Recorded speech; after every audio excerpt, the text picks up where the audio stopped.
weary sight, for my monster from his slab began to rise, and suddenly, to my surprise, he did the monster mash. It was a graveyard smash. It caught on in a flash. He did the monster mash. From my laboratory in the castle east to the master bedroom where the vampires feast, the ghouls all came from their humble abode to get a jolt from my electrode. They did the mash. They did the monster mash. The monster mash. It was a graveyard smash. They did the mash. Greetings, diners, and welcome to another edition of the Collapse Morning Wake-Up Call here on the Doomstead Diner. And for today, we have another one of our new shows.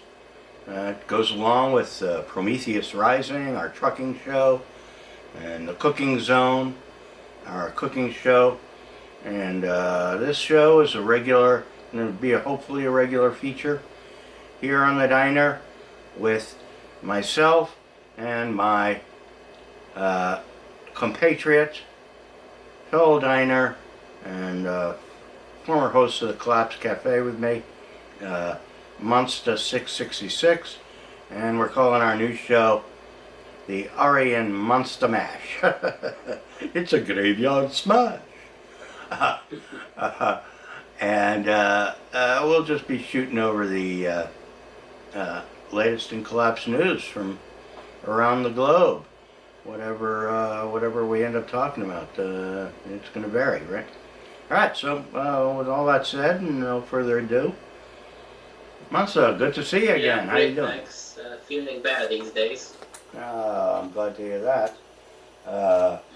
And you know, how's the weather? You know, we've got a spate of real bad weather here in the center of the country. A lot of tornadoes and rain and floods that are inundating the farms and all sorts of stuff. You had decent weather there, or what? Well, nothing that extreme. It's a bit run of the mill. If when you say those kind of things, it's just all right. You know, as they say, it's a bit English, raining, dripping here or there. Nothing like wild, though. So it always rains in England anyway. No heat wave. No heat wave. It's not like cold either, so it's all right here. And one of the things, I guess, it's just the days are longer. That's the main thing, because I was out until like 9:30 or something, and the other day, and it's still light. So sure. It's not like Alaska. Though. That's Alaska. Sounds like you got no evenings. Yeah. Well, the 21st of June is the summer solstice. And on the diner, this is my first announcement of this. I'm going to be holding on the Cooking Zone a feast, a solstice feast. It was a traditional time in ancient Celtic culture and several other cultures as well, to hold celebrations. And so I will be cooking up special dinner for that, and come join us and discuss Collapse while we conspicuously consume food. Okay, that's enough promotion. All right, let's get on to the topics of the day. What do you call it? We have the Wicked Witch is dead over in England. Theresa May has resigned from her position as Prime Minister of Parliament. You want to give us the Brits' eye view of that whole fiasco? Let us know what's going on. Well, to be honest, I'm a little surprised at the whole thing. I mean, I know that the Conservatives were very unhappy, and it's true that she could not control the parliament anymore. So I can see a case why they forced her to step down, because she made numerous appeals to get the Brexit deal through Parliament. She's failed 4 times, so she's got no control. But on the other hand, and this is why I thought they would hold back a little bit, is my view is that the Prime Minister position at this moment of time, until they sort out Brexit, is kind of like a poison chalice. So anyone who goes into that role is not going to, they're not going to be popular, regardless of what they do. And when you looked at the votes in the Parliament, with all the plans, there was never a majority. Nobody wants a full Brexit. Nobody wants to remain. Nobody wants the EU suggestion. Nobody wants to amend their decisions to work as a cross-party with negotiation. All these options which are possible, nobody can put that through as a majority. So anybody like Boris Johnson or Michael Gove, these kind of people who are coming into the role, they're going to have to go on a platform and say something that the majority of the parliament will say no. And, it gets worse, because I know Boris Johnson is of the opinion, I'm just going to negotiate. If Halloween comes, I'm just going to let a no-deal Brexit happen. If he does that, and he insists on that, and he'll face consequences with the economy, most likely. The economy will probably go into recession. Probably for not ages, but I can imagine it can be quite bad the first year. He will have to take the stick for that. And if the big businesses start being badly affected, they'll lose their faith in the Conservative Party. And the thing is, traditionally, the Conservatives are about representing the richer people in British society. So if he's actually turning his back on the business community, because they've expressed quite clearly they don't want a no-deal Brexit, they're not going to back the Conservative for a long time. And that could take them out of the picture completely.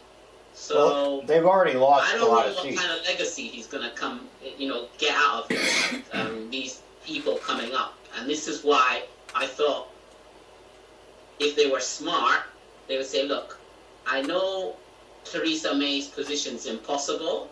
We'll argue and make her seem bad, but let her fall on her sword. She wanted to be in the role.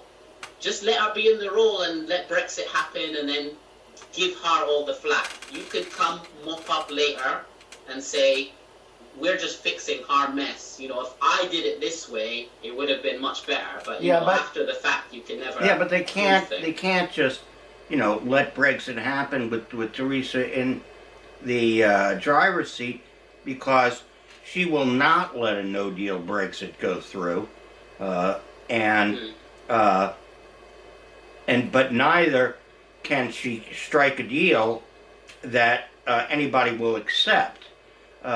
So she's stuck. She can't do anything, and that's what's basically been the case with that government, is that they can't get anything done because they don't have alternative. If they're not going to do a no-deal Brexit, and the European Union folks, from their part, they refuse to renegotiate. They figure the Brits will capitulate because they, like I say, they don't have a plan for no deal. How they're going to handle it. The only thing that is Bojo says, if it's no deal, he won't pay. Britain supposedly owes the EU $30 billion, and he says he won't pay up if they do a no-deal Brexit. But, you know, I'm not sure he can stop them paying up because the EU will go to the World Court and they'll hand down a judgment, and all those monies are transfers, you know, and so they'll just, you know, prevent Britain from transferring funds until they pay the money, which means, you know, if they can't transfer funds, then they can't do any sort of trade or anything. You know, the EU has the power over the international banking system and the Bank for International Settlements and all that stuff.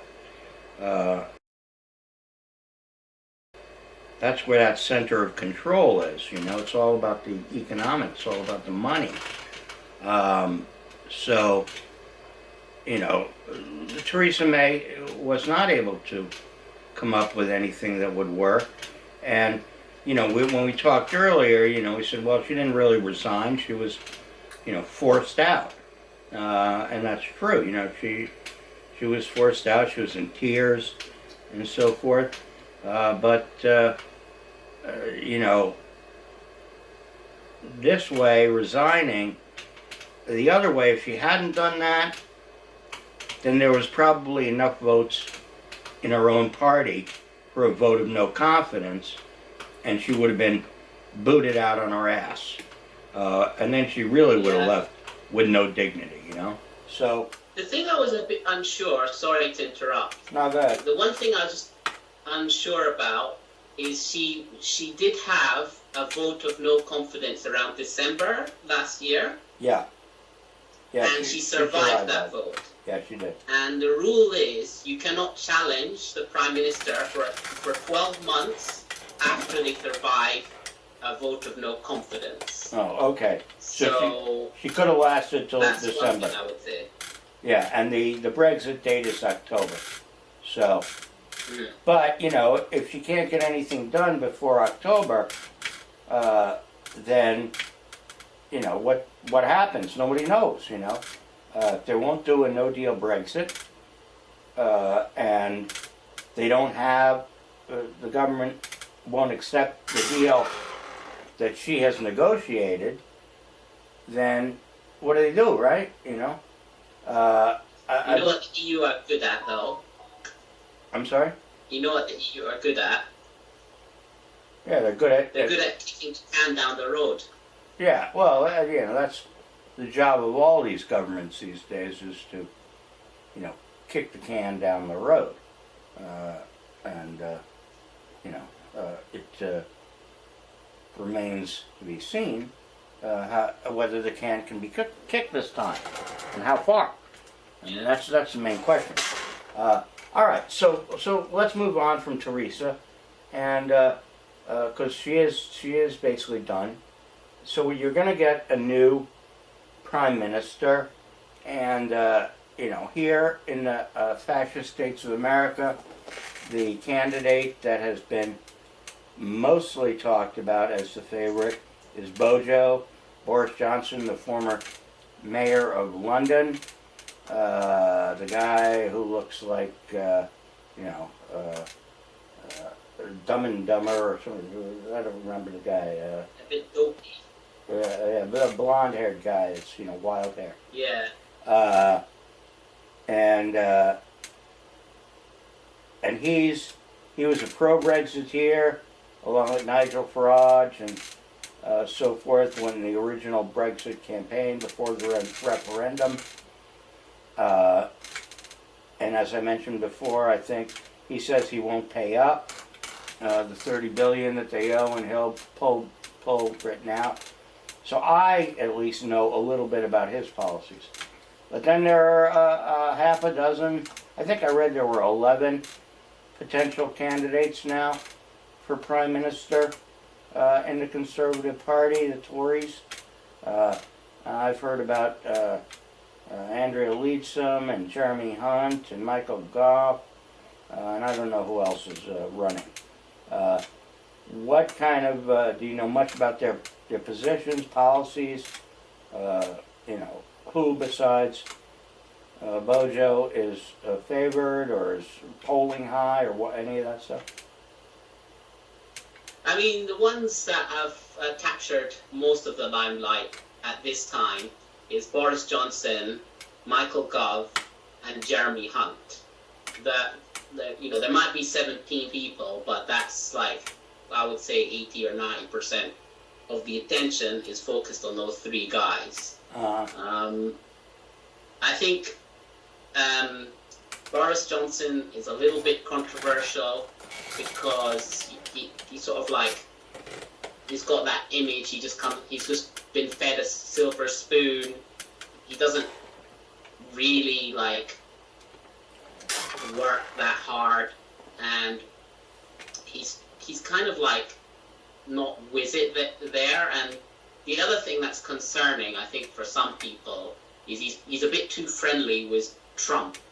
You know, and Trump's like pretty much like the opinion with a lot of people is he's a racist, and he's a bit, just a bigot in general, and he's just an idiot. Yeah. So if you're friends with a guy like Trump, it's guilt by association. So. Sure, and Trump has been accused of, quote unquote, meddling in the British elections by, outright coming out and, promoting Boris Johnson as prime minister. He's given him his endorsement, basically. And that's not considered good political etiquette on the international level for, one leader of one country to endorse a candidate for election of another country. And, in my opinion, like you said, I mean, Trump is not well liked over in Britain or anywhere in the on the European continent, for that matter, or anywhere in the world, besides amongst the people who elected him over here, voted for him in 2016. So I think, being endorsed by Trump is probably more of a liability than it is a bonus. Okay, so I guess that's like Boris Johnson. And then the other one is Michael Gove, again, another person who advocated for Brexit. And he's running for the position of Prime Minister. The only thing with him that's recently hit the papers, and I don't know how this is going to work out, is they managed to find that during his time in university, he was taking cocaine and having it. And it's more than that, around the same time, he was writing articles about these middle-class people who are irresponsible, who take drugs, and they're really bad people. He wrote an article, I think, I can't remember which newspaper it was. I think it was the Times, and he said that, and this was around the time he was taking cocaine. So hypocrisy in politics go hand in hand. Sorry? I said hypocrisy and politicians are, married. They're like, when their mouths open, they're lying. Yeah, of course, and even though he's caught with these things, he has admitted he took cocaine, but he doesn't admit he's a hypocrite. No. I don't know how that works. If he's not going to admit he's a hypocrite, he has to admit he's not taking drugs. But he's not. He's saying, yes. Yeah. I made a foolish mistake. It's kind of alternative facts. Trump, he pulls that all the time. He says one thing and then he says, no, I didn't say that. They got him on tape, but no, I didn't say that, etc. So, all right, so that's Michael Gove. He's a coke freak. Bojo is a psycho. And then who we say? Oh, Jeremy Hunt. What about him? Yeah, Jeremy Hunt, I know, for a time he was, the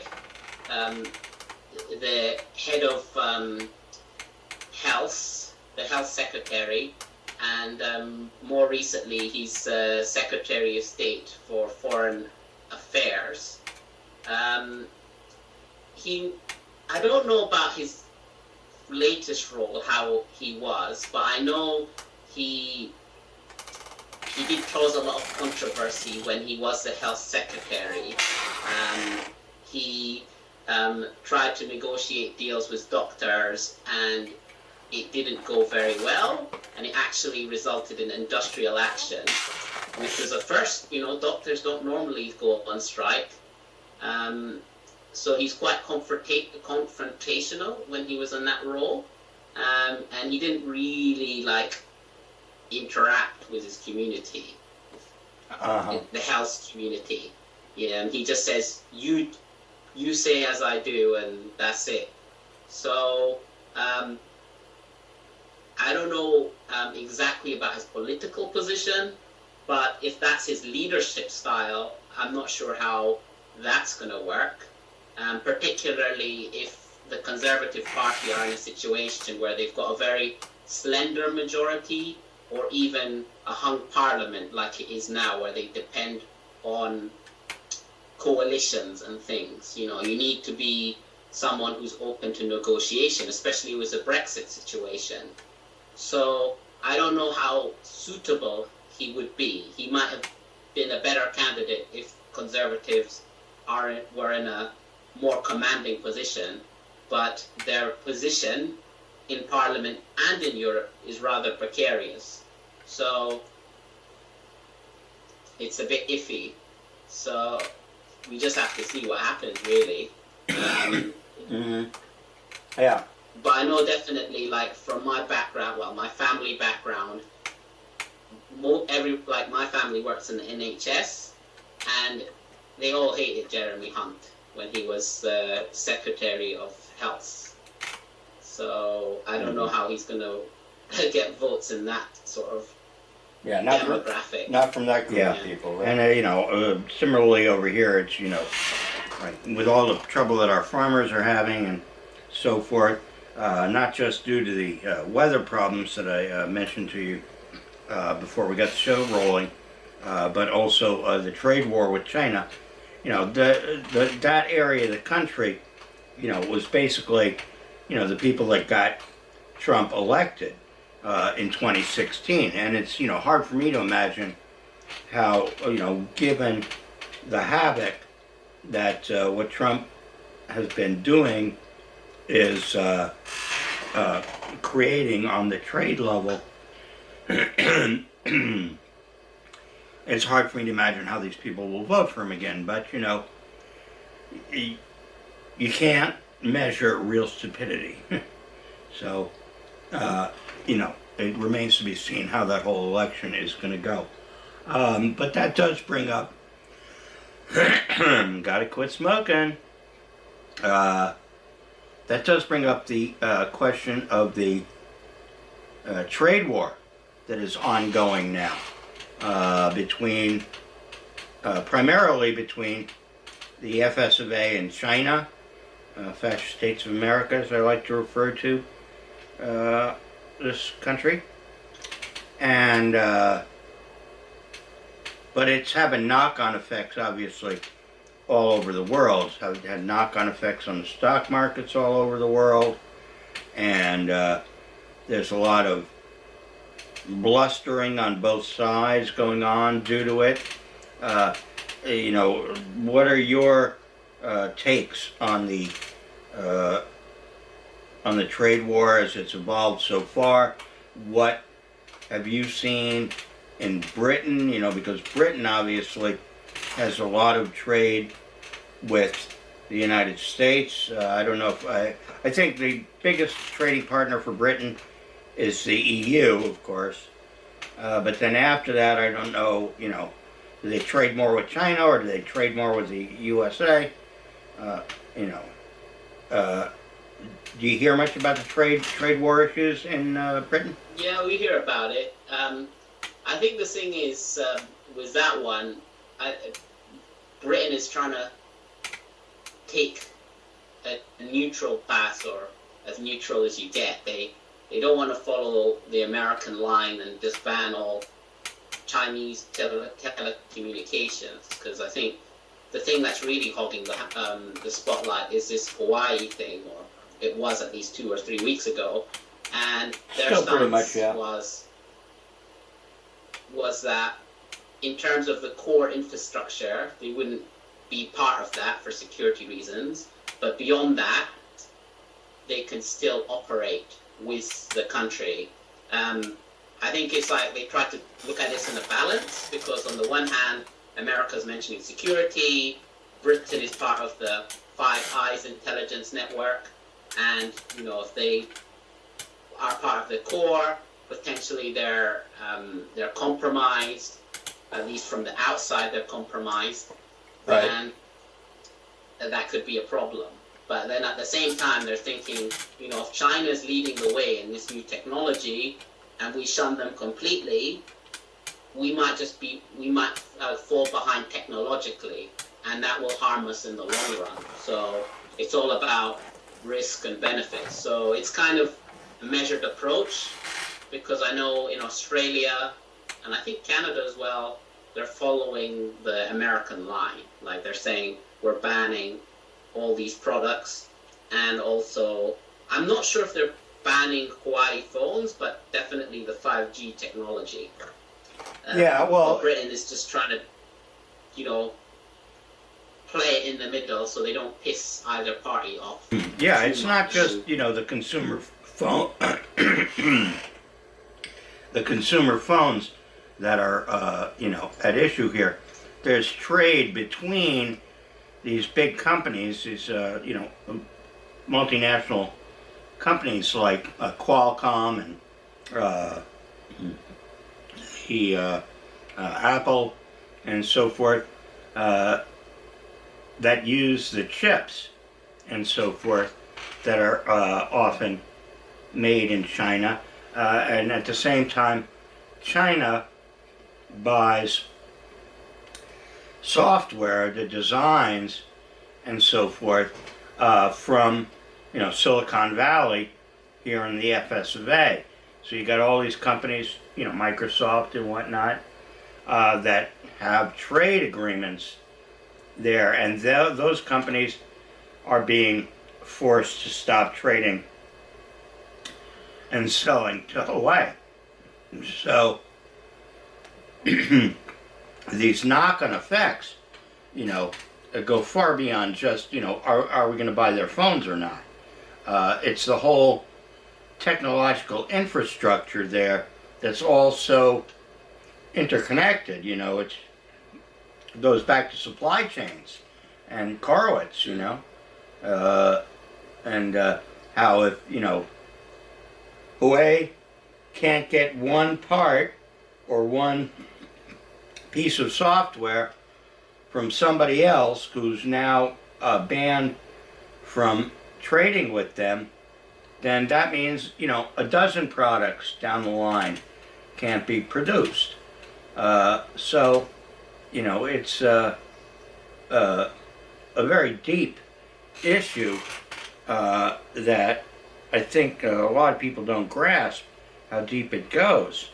And it's certainly not doing wonders for the tech stocks either, or stocks in general are, have taken a beating over the last few weeks due to this whole nonsense. Although, it wasn't, now it has rebounded some. There's now an agreement supposedly with Mexico, which really Trumpovetsky just basically folded to Wall Street because nobody wanted a trade ban with Mexico. But that's affecting economics. And then, on another level, more sanctions, more economic shit. We're piling on supposedly more sanctions on the Iranians as far as oil sales are concerned. And since our last conversation, I think there were 3 Syrian ships that the FS of A sank. and then there were a couple of ships over on the other side of the Red Sea that belonged to Saudi Arabia, Qatar, I don't know who. Those were supposedly sabotaged, although they weren't sunk. And there's a lot of saber rattling going on. You know, you've got the aircraft carrier Abraham Lincoln over there, you know, wars and rumors of wars. What rumors of wars are you hearing about over there? And you can speak to the Sudan crisis also, because we spoke about that last time, and what do you call it? It hadn't gotten any better. In fact, I've read stories and it's getting worse. So, you know, anything you've heard or any of your opinions of your own on the nonsense going on down in the Middle East? So I think, you know, like you mentioned Iran, you mentioned China, and I think in a way, and you mentioned like, well, you know, what are the long-term impacts? And I think there is a bit of a connection between the two, because the common thread in both of these kind of stories is the fact that, you know, America had a previous agreement in place and they backed out of this deal. They said, you know what, we changed our mind, we're not happy with what's happened, and this is the new deal. And in both cases, they are like the countries, either China or Iran, think these changes have been a bit arbitrary. You know, they're not being completely honest. There's some underhandedness going on. Like in the case of China, people will say America is just jealous that the Chinese are ahead in one industry and they're just trying to put them down before they take a technological lead. And in the case of Iran, it's like, we don't like Iran, so we're just going to punish them.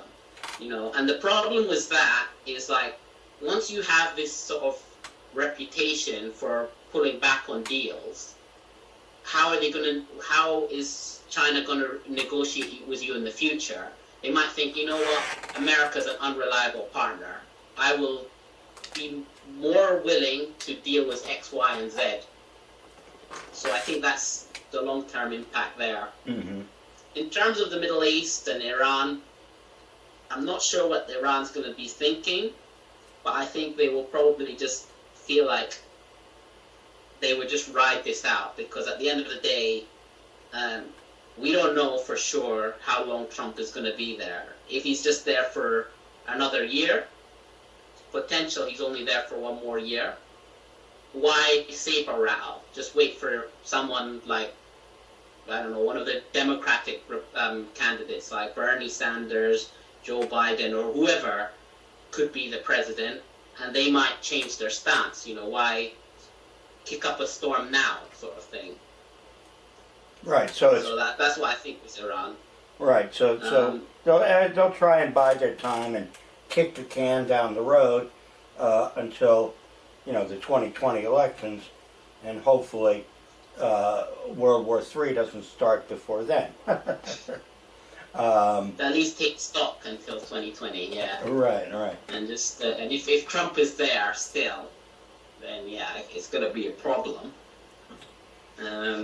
Yeah, I again, you know, a lot of the diners feel that, you know, the Democratic Party is so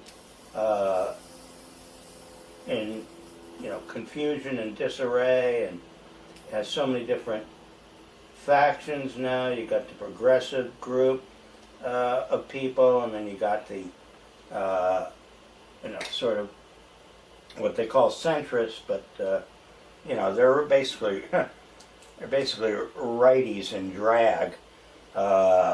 They're not a whole lot different than the repugnant party themselves. You know, they're slightly to the left of them, but still to the right of center. So, you know, it's the Democrats are not a lock to beat Trump at this stage of the game, you know, then there's all the talk about impeachment or not impeachment because the election is coming so soon, and he'll be voted out anyway. So there's a lot of confusion on that level going on here. In the meantime, Trumpovetsky declares a national emergency over everything that, he can't get his way on, because then that gives the executive branch here, power to do shit that they otherwise would need the approval of Congress. So, all of that is coming into play as far as all of these things are concerned, be it the migration problem coming up from Mexico, being it the trade with China, being it the oil trade with the Middle East, the relationship or non-relationship with the Russians and Putin, Vlad the Impaler, as I like to call him. So all of that is coming into play, and Trump himself, appears to be a kind of a wannabe Mussolini, a wannabe dictator of sorts, and he's trying to flex his muscles doing that, and so there's pushback to it, but it all remains to be seen. Anyhow, you got any closing thoughts on the latest news and collapse before I tie the show up for today? Just general stuff around the world, or climate change, or anything like that? Well, I would say like this goes back to what you were saying. You know how you said the situation in Sudan is getting worse? Yeah, you're right about that one. Basically, what's happened since is, when they tried to negotiate, the government has just said, you know what, just fuck this, to use the French, and then they just decided to shoot down some peaceful protesters. I think about 60 have been killed. Oh, that's a nice... Estimates are going to vary. That's almost as many as we kill here in one of our shoot-em-ups. But the fact is now, people are saying, we're just going to, all the government workers are not going to go to work. Everyone's gone on strike. So it's like a proper government shutdown. I know in America they talked about a government shutdown. Oh yeah, but, bogus. We all know it was just a partial one. Right. I'm talking. And central congressmen bankers are not in the central bank. Nobody is in the civil office paying taxes or payrolls. All of that is just stopped, and they're saying we're not going to go back until you're out of the office. So you can imagine. I feel like this situation, the airports is shut, everything's shut, people can't get out of the country in the normal way. So if they close the borders, you could have a situation not too dissimilar to Venezuela. But we'll see.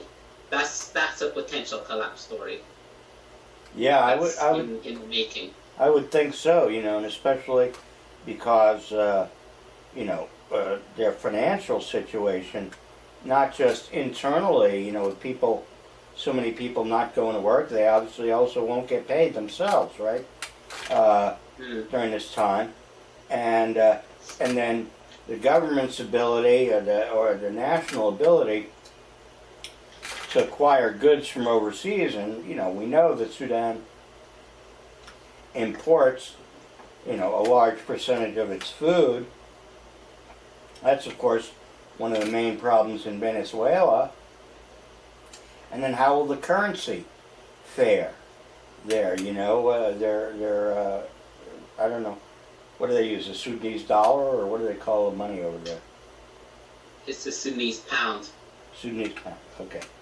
Well, what I would say is notable is it was a Sudanese dinar, not that long ago, 10 years ago. But you know why they changed it to the pound? I don't know, something to do with Britain? No, inflation. Ah, You know, when you remove zeros from the right. Yeah. from the currency, because you want to cover up the inflation. Yeah, I was in Brazil when they went in the 60s, when they went from a Cruzeiro when I got there, and then they lopped off, I think, 2 zeros, and it became the Cruzado. And then after I left, a bunch of years later, they got the Real, and the Real was, I think, another 3 zeros knocked off, and they've managed to keep the Real since then, but I'm not sure how good it's doing these days. And again, that inflation and hyperinflation, it all is how the currency gets valued on the international level in international trade. And whenever there's this sort of shit going down, the local currency always devalues against the dollar, and that's when you get hyperinflation. So it's not as much the printing of money as people believe it to be. It's much more about how currencies are valued against one another. All right. Well, I'm going to wrap it up for today. I'm going to thank Monsta again for joining me on our new Ari and Monsta Mash here on the Doomstead Diner Collapse Morning Wake-Up Call. And that's all the doom. This time until next time. Hasta la revoluzione. Bye from Monsta. And you my graveyard smash. You'll catch on in a flash.